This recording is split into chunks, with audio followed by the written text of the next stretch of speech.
No exploration of the hidden gems of India is complete without some time spent in the mountains.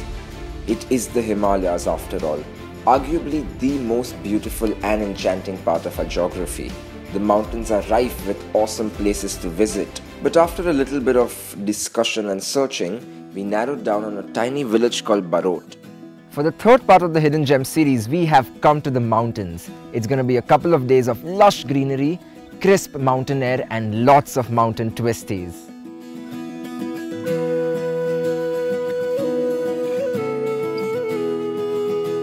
Barot is hidden away in a valley somewhere, so to access it required us to drive on mountain twisties for hours, and we were not complaining.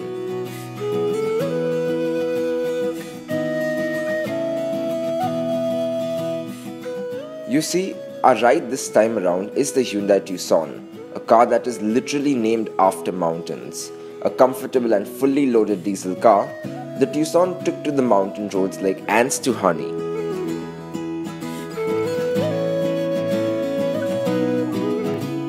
For an SUV, the Tucson is surprisingly adept at carving these mountain twisties. That top-heavy feeling is absolutely minimized and body roll is at a bare minimum. Plus, despite being a spacious car, it really doesn't feel too big on these narrow roads.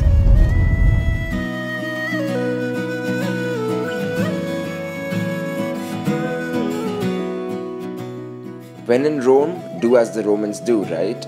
Armed with some fishing rods, we drove to some pools that ought to be teeming with trout.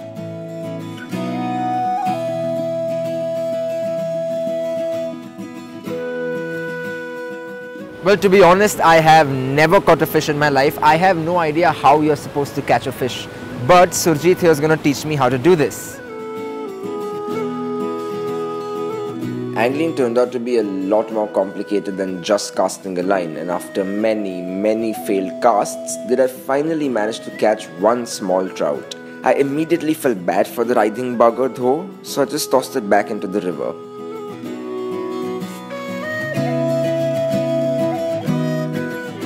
Barot is the kind of place you go to just kick back and rejuvenate your soul. I spent evenings walking through the surrounding hills or playing with the immensely affable mountain dogs. I even got myself a traditional hat to fit in better. After a couple of days of utter relaxation, it was time to head back to the chaos of everyday life. I loaded the Tucson without any help from our crew, that smart boot really came in handy, and set off, chugging away the miles as I already started feeling nostalgic for the mountains.